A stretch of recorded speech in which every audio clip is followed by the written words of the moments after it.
Hai. Hai, ini adalah segmen baru dari Smoothly by Studio yang mendatangkan narasumber untuk berbagi informasi mengenai topik-topik tertentu. Dan hari ini kita kedatangan tamu yang akan berbagi tentang pengalamannya ketika bekerja di salah satu non-government organization atau disingkat dengan NGO. Langsung aja kita kenalan dengan orangnya. Aku Donna. Waktu itu bekerja di NGO Mm-mm, tahun 2015. mm-mm, eh, itu masuk ke manajemen trainee-nya yang mm-mm, batch ke-16. Terus mm-mm, setelah ada training selama 4 bulan, lalu ada proses seleksi. mm-mm, Setelah seleksi itu dinyatakan lulus, baru mm-mm, kemudian di penempatan gitu, penempatan ke daerah-daerah terpencil atau remote area di Indonesia. Waktu mm-mm. itu pertama aku dapatnya 2 bulan di Nias Selatan. Setelah itu dari Nias, karena ada proyek yang istilahnya dananya itu belum turun, jadinya proyek baru di Nias itu tidak berjalan, jadi aku dipindahin ke Bengkulu. Waktu itu dapatnya di Bengkulu Selatan, Mm-mm. gitu. Di Bengkulu Selatan itu aku kerja dari bulan November, kayaknya November 2015 sampai Desember 2017. Baru habis itu lanjut kuliah ketemu sama Sri, gitu. Iya. Oke. Oh, berarti Iya. itu lebih ke proses teknisnya ya. Sebelum Iya. kita ngobrolin tentang secara spesifik sebenarnya apa sih yang kamu kerjain di situ, mungkin Mm-mm. bisa dijelasin sedikit apa sih sebenarnya yang dimaksud dengan NGO. Soalnya Mm-mm. bisa jadi sebagian Oke. di antara kita tuh belum tahu NGO itu tuh apa gitu. Mm-mm. Oke. Kalau NGO itu sebetulnya aku udah pernah dengar dari zaman kuliah. Waktu itu kan memang ikut kegiatan kampus itu namanya pendampingan anak. Nah, di pendampingan anak itu juga aku ke shelter-shelter di area Jakarta yang istilahnya apa kurang secara ekonomi itu kurang gitu. Nah, jadi melakukan pendampingan. Nah, di sana tuh juga berkenalan dengan orang-orang dari masyarakat di sana yang memperkenalkan lah tuh istilah NGO gitu. Jadi NGO itu sebetulnya ada kepanjangannya dari non-government organization. Jadi ini organisasi di luar dari campur tangannya pemerintah lah gitu istilahnya. Tapi walaupun ini di luar pemerintah, ya, organisasi ini tuh mau membantu apa yang istilahnya pemerintah itu kurang kurang tercover oleh pemerintah gitu. Oh, Jadi oke. kami ikut membantu gitu. Dan biasanya pendanaannya itu swadaya gitu. Jadi tidak mengambil dana dari pemerintah. Nah, kalau dari NGO biasanya itu dananya itu dari entah NGO-NGO yang besar gitu. Mm-mm. Kalau di Wahana Visi ini kan NGO besarnya itu di luar sana dikenalnya World Vision gitu. Kalau Oh, di Indonesia dinasionalisasi nama itu jadi Wahana Visi Indonesia gitu. Nah, di situ kalau yang aku kemarin itu bekerja di Nias, kemarin itu pendanaan yang di Nias itu dari Taiwan, World Vision yang Taiwan. Lalu kemudian kalau yang di Bengkulu Selatan, donornya itu dari World Vision Kanada gitu. Jadi nanti kita pertanggungjawabannya juga reportingnya juga ke World Vision yang bersangkutan gitu kepada donornya kita gitu. Tapi biasanya memang kalau di masyarakat itu kurang kurang kurang mungkin belum kurang paham gitu ya, atau bukan kurang paham ya, kurang familiar aja familiar. dengan istilah ya familiar dengan istilah NGO. Biasanya selalu lebih familiar dengan nama LSM gitu. Tapi biasanya kami akan nyebutnya yayasan kemanusiaan, yayasan sosial yang membantu untuk pemberdayaan masyarakat dan perlindungan anak gitu. Oh, oke oke. Nah, tapi sebenarnya istilah NGO dan LSM itu apakah dua hal yang sama atau gimana? Oke, sebetulnya hakikat NGO sama LSM itu sama. gitu. Karena kan ciri-cirinya itu ada kelompok masyarakat yang fokus pada isu sosial tertentu dan sumber dananya itu biasanya bukan dari pemerintah gitu. Nah, kalau di NGO sendiri yang aku tahu itu biasanya sumber dananya itu dari negara donor gitu. Misalnya ketika aku bekerja di bukan di cabang ya, maksudnya di area program yang di Nia Selatan itu donornya itu kalau tidak salah dari World Vision Taiwan. Nah, kemudian saat aku pindah ke area program yang Bengkulu Selatan, itu donornya yang pegang ialah dari World Vision Kanada, seperti itu.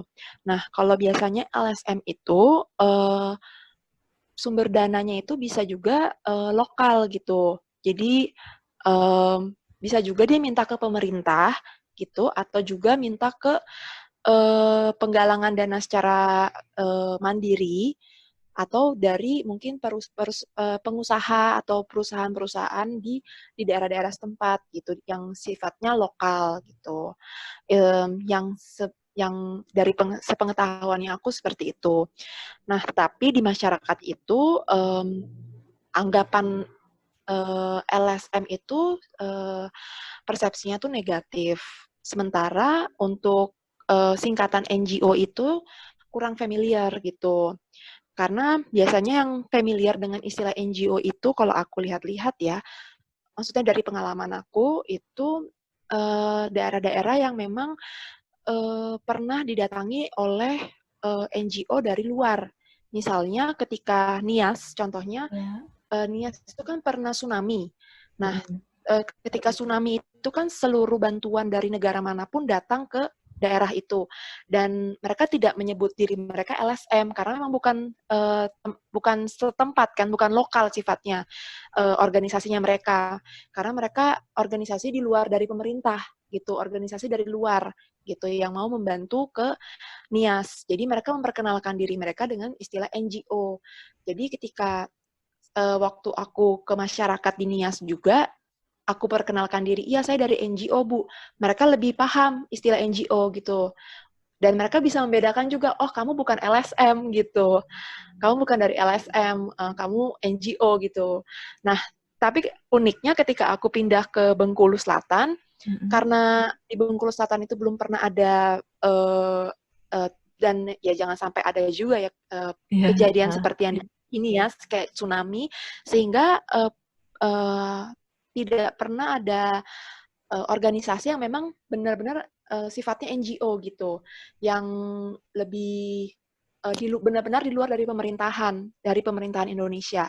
Nah, kalau LSM ini kan sebetulnya asalnya pun masih dari Indonesia sendiri kan, gitu, organisasinya dari masyarakat setempat, gitu, di daerah setempat, sehingga mereka lebih mengenalnya dengan istilah LSM gitu ketika kami turun ke masyarakat.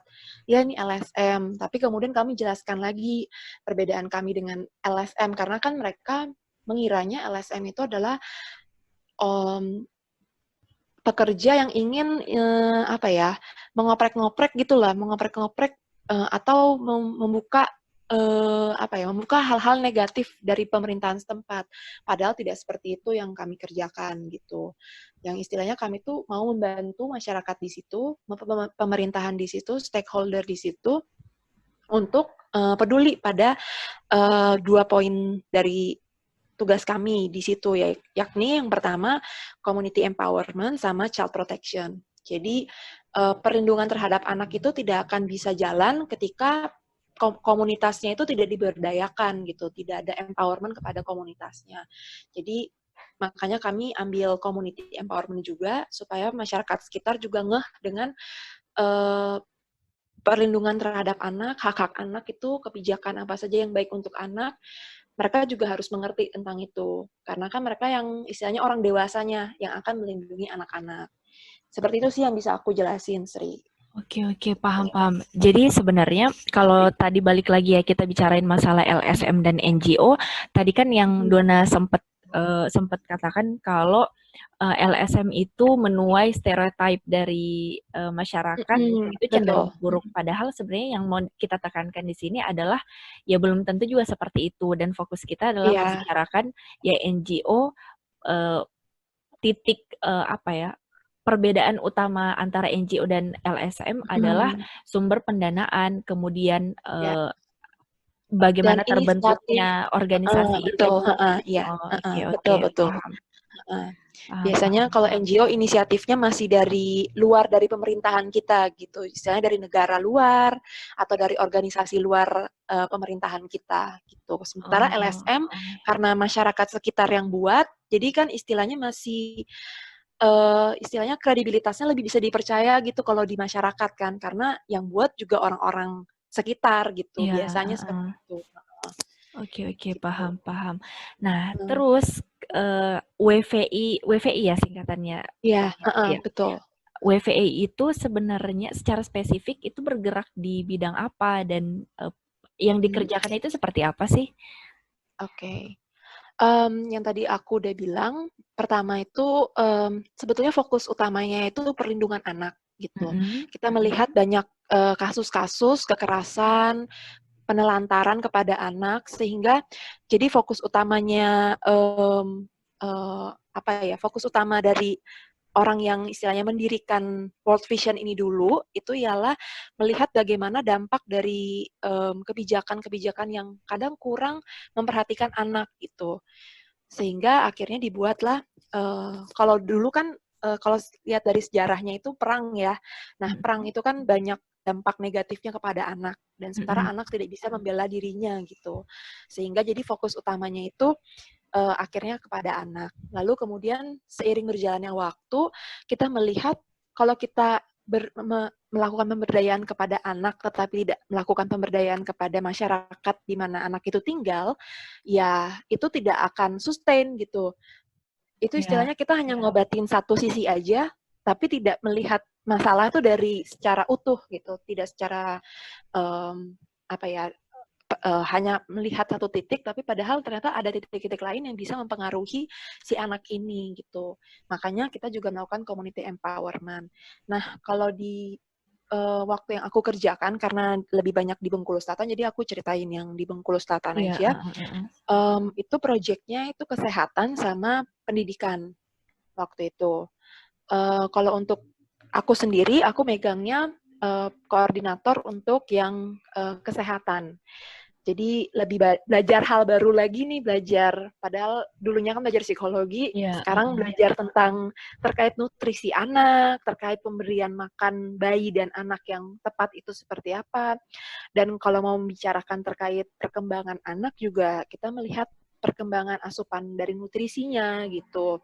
Nah, ini yang juga istilahnya jadi memperkaya ilmu dari yang aku pelajari dulu, iya. karena kan selama ini yang kita sesama psikologi, kita hanya melihat secara kognitif, secara emosional, secara sosial, tapi tidak melihat bagaimana ternyata asupan pemberian makanan dari ibu Mm-mm. ke anak itu atau dari orang tua ke anak itu juga bisa mempengaruhi psikologisnya anak gitu. Itu yang temuan yang Wow. aku ya temuan yang aku dapatkan sih ketika belajar di um, belajar dan sambil bekerja di WVI waktu itu. Oke, Sehingga makanya lanjutlah akhirnya ngambil S2 pun minatnya lebih ke perkembangan gitu. oke, oke, oke. Kalau misalkan ini lebih di-clearkan lagi nih. Jadi sebenarnya gimana sih penerapan psikologi, khususnya mungkin psikologi perkembangan ya, kalau kalau ini di flashback kembali, soalnya kan kamu bekerja dulu, terus abis itu lanjut mengambil studi yang lebih spesifik. Nah, kalau Iya. misalkan kamu elaborasi lagi nih antara pengalaman dengan apa yang baru-baru dipelajari, kira-kira itu tuh penerapannya seperti apa? Jadi aku jelasin posisi waktu itu aku Ya, bekerja ya. Waktu itu bekerja sebagai Community Development Coordinator. Jadi fokusnya itu lebih ke pemberdayaan masyarakatnya, masyarakat di mana anak itu tinggal. Jadi memang tidak beberapa kegiatan itu tidak hanya fokus kepada anak, tapi juga fokus kepada orang dewasanya. Nah, kita kan waktu pas psikologi itu, pas kita kuliah dulu, kita belajar perkembangan itu kan tidak hanya di tahap anak aja kan, tapi juga belajar ke tahap dewasanya gitu, tahap perkembangan selanjutnya. Jadi yang aku lihat bisa diterapkan gitu pada saat ketika melakukan pelatihan pendamping kepada masyarakat gitu. Oh ternyata ilmu yang aku dapetin kemarin pas belajar itu aplikasinya tuh kayak gini ya gitu. Ternyata ada yang nggak sama nih gitu dengan apa yang aku pelajarin kemarin gitu. Jadi memang menemukan kesamaan atau menemukan trik-trik gitu yang bisa diterapkan terutama ketika untuk pelatihan ya gitu, pelatihan atau memberikan seminar, memberikan penyuluhan gitu kepada orang dewasanya di sana. Nah, tapi ada juga yang benar-benar aku temukan berbeda ialah kebudayaan kita gitu. Karena selama ini yang kita pelajari itu kan sangat western banget gitu kan. Psikologi yang kita pelajari selama ini tuh barat banget. Nah, ketika masuk ke masyarakat, ketika mau melakukan penyuluhan terhadap anak gitu, mereka itu pasti akan mengeluh, aduh saya tuh nggak bisa ngasih ASI ke ke anak saya karena mertua saya nggak bolehin gitu. Mertua saya nggak bolehin ngasih itu. Kenapa nggak bolehin ngasih? Karena mereka masih nginap di istilahnya satu rumah dengan mertuanya gitu. Sementara kalau mungkin dalam teori-teori barat itu sudah berpisah sendiri gitu kan. Orang yang sudah menikah biasanya punya rumah sendiri gitu. Sementara di Indonesia kan masih tinggal tuh dengan grandparents gitu. Sehingga pemberian ASI jadi terhambat karena terhambatnya karena yaitu ibu mertua ngelarang ngasih ASI. Udahlah, ngasih aja itu sufor gitu. Atau tiba-tiba anaknya udah di baru umur istilah 5 bulan tapi udah dikasih bubur halus itu loh, bubur yang sun dikentalin pakai air itu. Padahal kan ASI eksklusif itu yang kita tahu 0 sampai 6 bulan gitu. Dan sementara kemudian baru dilanjutkan dengan MPASI kan setelahnya, tapi ASI-nya nggak terputus, tapi ada MPASI. Nah, hal-hal seperti itu tuh yang mereka istilahnya, oh iya ya, berarti aku tuh nggak bisa intervensi ke ibu ini doang gitu. Harus intervensi juga ke yang lebih luasnya lagi gitu. Itu yang aku temukan istilahnya hal yang menariknya di sini gitu. Sehingga jadi waktu itu sih pada saat ada pekan ASI breastfeeding week itu kalau nggak salah bulan Agustus, yang diundang kemudian nggak hanya ibu-ibu yang punya bayi, tapi juga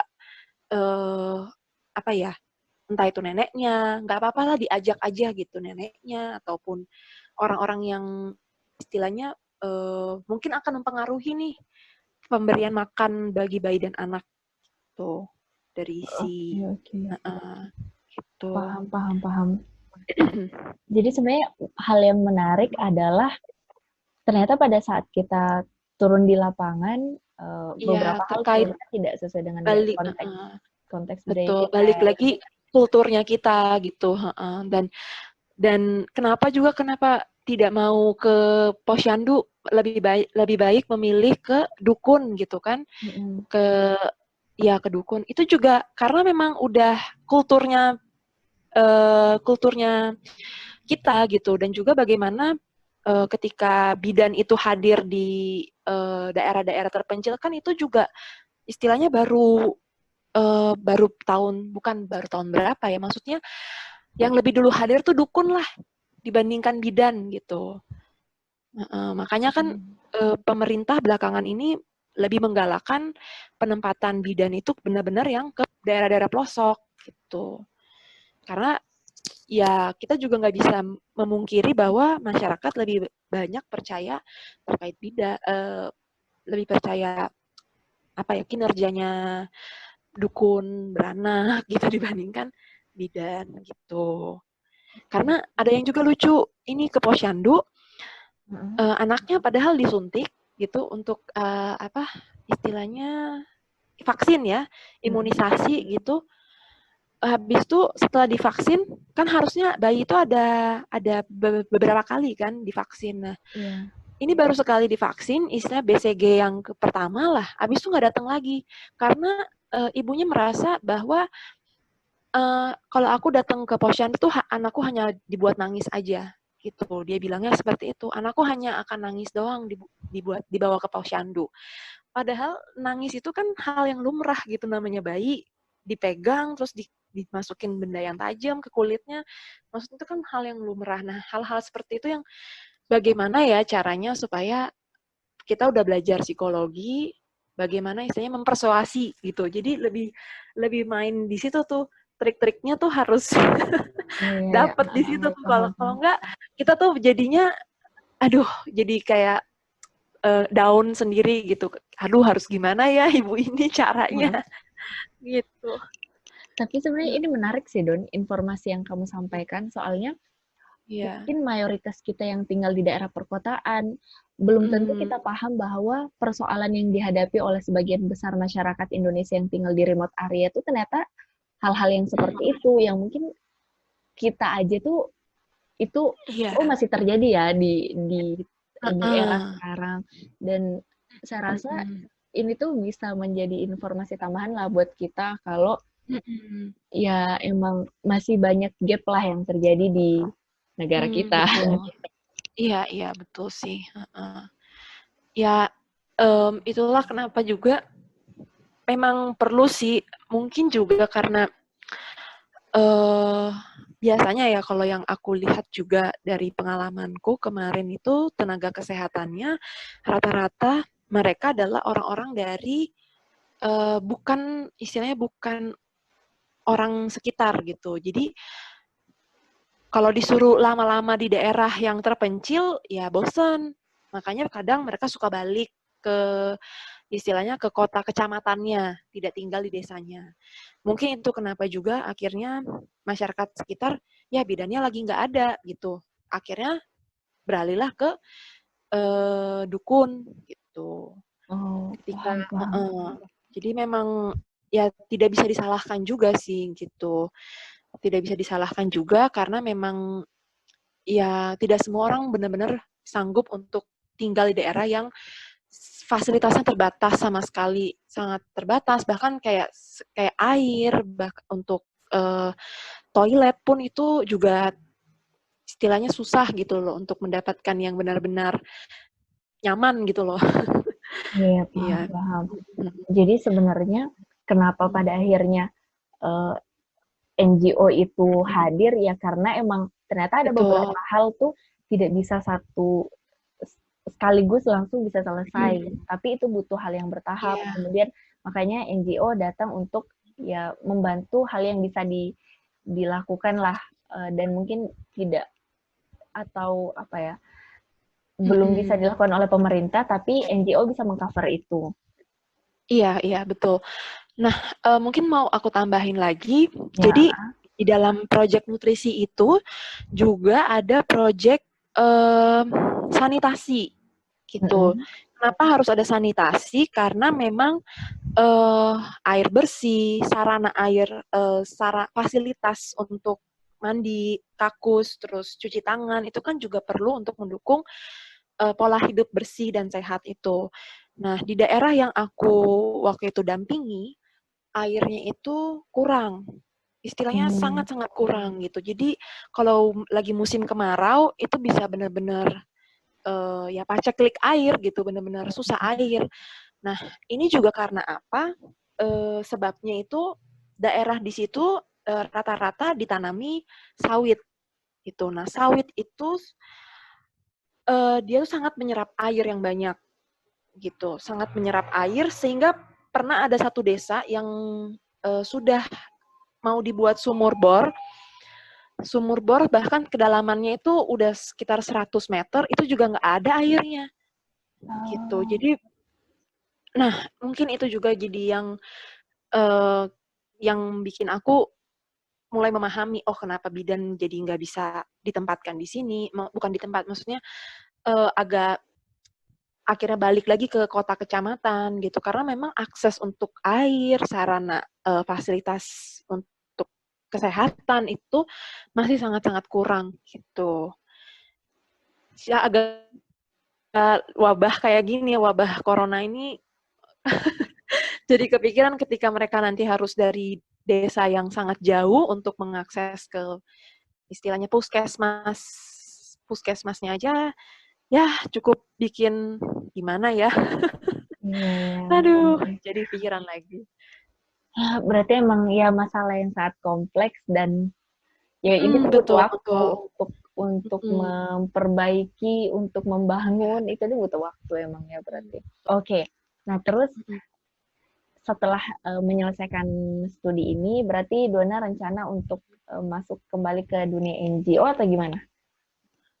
Masih sih, masih mau gitu untuk, terjun lagi ke dunia NGO gitu. Tapi saat ini lebih ingin terjunnya kalau kemarin kan dulu bikin program ya, program apa yang, baik gitu loh untuk, eee, atau untuk, implementasi ke masyarakat gitu kan. Program apa yang mungkin masyarakat tuh happy, seneng gitu untuk, mmm mereka juga Melakukan. nggak hanya melakukannya. Jadi biasanya juga kita kan kalau yang orang program kemarin itu nanya dulu ke masyarakat, habis ini mau apa lagi? Evaluasi bersama dengan masyarakat, ditanyain mereka maunya kegiatannya seperti apa. Waktu itu pernah ada ide masak-masak bareng gitu. Jadi akhirnya dibikinlah lomba masak MPASI gitu untuk anak. Lucu-lucu sih mereka gitu. Jadi cara cara istilahnya memancing, memicu untuk supaya peka terhadap suatu isu memang ya kita harus ya sama kayak kita kenalan dengan orang baru, kita nggak bisa langsung, kamu tahu nggak ini penting banget gitu, Iya, nggak bisa iya, kayak gitu. benar-benar. Heeh. Tapi kayak harus dirangsang dulu, dikasih stimulus-stimulus yang ini menyenangkan loh bikin hal ini gitu. Terus bisa jadi apa, baru kemudian dimasukinlah penyuluhan. Jadi memang tidak masuk ke kegiatan yang langsung serius gitu. Memang kegiatan yang fun dulu aja ke masyarakat gitu. Itu yang aku pelajari sih waktu itu. Oke, oke. Terus kalau sekarang setelah kuliah, terus melihat bagaimana pentingnya penelitian gitu, Mm-mm. pentingnya data. Gitu. Jadi terkadang aku juga merasa eh, seperti yang aku bilang tadi, air yang air itu kan susah gitu ya, susah air. Uh, Oke lah untuk kepada anak-anak itu bisalah kita bikin kegiatan-kegiatan yang fun and meaningful. Terus child protection-nya juga yang kayak putar video, terus bisa menyelipkan bagian tubuh mana yang tidak boleh dipegang oleh orang lain gitu kan. Nah tapi aku melihat masalah mendasar ini tuh datanya tuh harusnya kuat di situ sehingga program yang harusnya ada di situ itu tuh lebih diutamakan ke situ gitu loh. Paham nggak sih? Berarti Jadi data terkait apanya nih? data terkait kesulitan yang benar-benar apa ya, kesulitan yang lebih mendasar lah gitu. Oh, oke, oke. Berarti Nah, sebenarnya istilahnya kayak gini. Sebelum kegiatan itu kita implementasikan, asesmennya itu harus iya, kuat dulu. Apa sih yang benar-benar terjadi dan apa yang betul, kita betul. butuhkan dan data inilah yang Mm-mm, dijadikan landasan untuk membuat suatu program. betul. Dan selain itu, kan kalau di masyarakat, di kami tuh inginnya, bukan ingin ya, kami melihat masyarakat tuh mereka lebih membutuhkan bukti. Nah, kalau untuk child protection ini kan kayak sesuatu yang bergeraknya itu nggak bisa langsung kelihatan kan gitu. Nggak langsung kelihatan ada di mata kita, oh ini bisa dipegang, oh ini sumber airnya di sini. Nggak seperti itu kan. Nah, masyarakat itu butuh percaya kepada NGO, makanya awalnya buktinya apa dulu nih gitu. Kamu tuh benar-benar kerja di sini tuh apalagi waktu itu tantangan di kami Ya.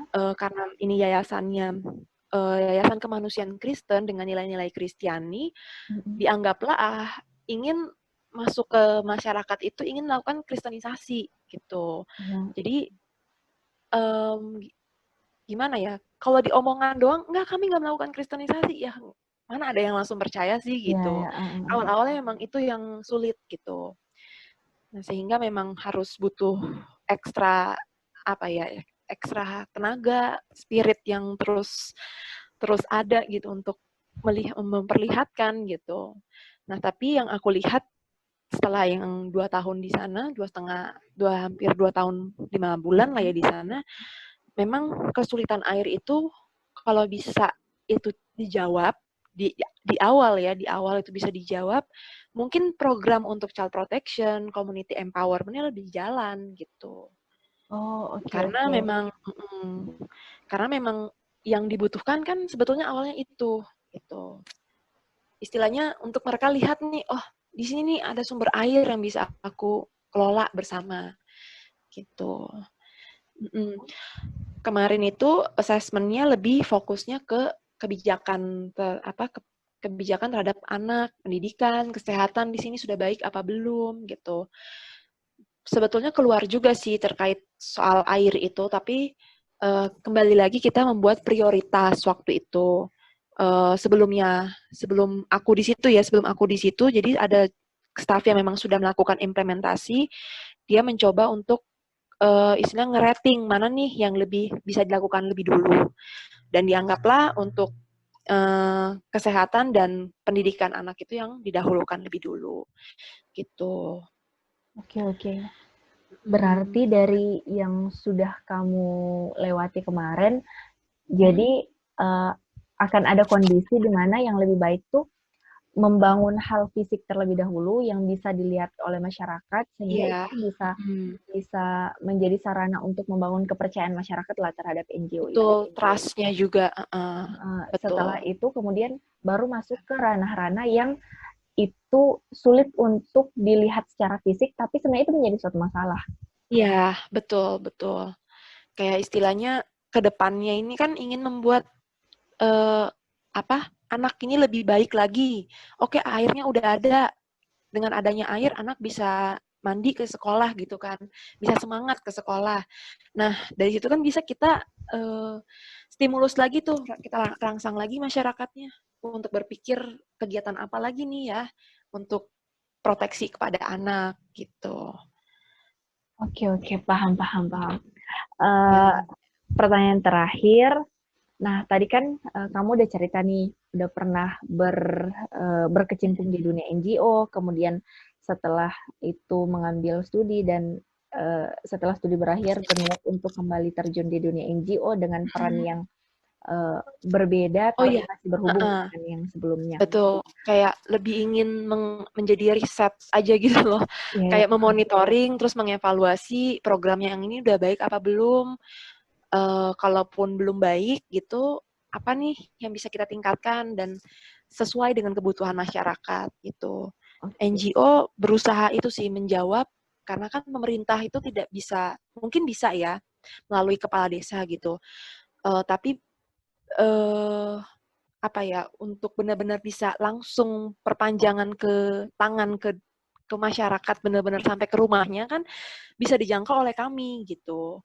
Jadi istilahnya membantu pemerintah di bidang itulah, hal-hal yang mungkin mereka tidak bisa cover karena kan pemerintah memikirkan secara nasional, secara lebih global, lebih umum gitu. Oh, oke, oke. Nah, pertanyaannya tuh lebih ke personal sih. Apa sih Ya, sebenarnya yang mendorong kamu sampai ingin berkarir di NGO? oke. Balik lagi itu waktu aku ikut uh, unit kegiatan mahasiswa uh, di pas S1 gitu. Heeh. Waktu itu kan pendampingan anak. Waktu itu melakukan bimbingan belajar lah istilahnya gitu kepada Mhm. anak-anak di shelter rumah gitu, rumah-rumah pendampingan. Jadi rumah-rumah pendampingan ini biasanya menampung anak-anak yang pernah turun ke jalanan sebagai pengemis atau sebagai entah jadi preman jalanan atau sebagai apa ya, pengamen gitu, anak-anak yang istilahnya ditelantarkan. Lalu mereka ditampung di rumah ini, di shelter, di rumah pendampingan. Kami datang ke sana, melakukan istilahnya bimbingan belajar, terus menjadi mungkin sebagai konselor juga kali ya kepada mereka, terus mendengarkan mereka, memberikan mereka harapan bahwa walaupun kamu pernah punya pengalaman yang negatif, tapi kamu tuh bisa loh, bisa bangkit lagi menjadi pribadi yang lebih baik gitu. Di situ sih terinspirasinya gitu dan bertemu dengan apa rekan-rekan lain di shelter itu kan jadi tahu oh ada namanya NGO gitu. Tahu bahwa terkadang shelter itu pendanaannya pendanaannya itu bisa dari NGO juga gitu. Jadi disitulah akhirnya berkenalan lah gitu dengan NGO. Dan pas aku udah mau lulus, itu kakak seniorku yang 2 tahun di atasku itu, dia mau resign dari WVI, terus dia kirimin lah, bukan lamaran ya, kayak advertising gitu, iklan kerjaannya WVI buat buka manajemen trainee gitu. Terus ikut yang batch 16 itu, setelah itu ya udah merasa, iya ya ternyata ada rasa senengnya gitu loh, bisa sampai ke daerah-daerah, nggak ngelihat di Jakarta aja gitu. Melihat bahwa istilahnya gimana ya, persoalan yang ada di daerah-daerah itu benar-benar lebih sederhana sebetulnya, tapi lebih kompleks juga gitu. Kayak misalnya contohnya jalan.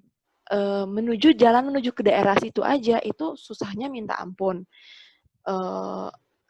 Istilahnya itu jalan-jalan perkebunan sawit yang kalau misalnya itu hujan atau gimana itu jadinya berlumpur yang tanahnya merah gitu. Jadi kayak agak susah dijangkau untuk pakai motor.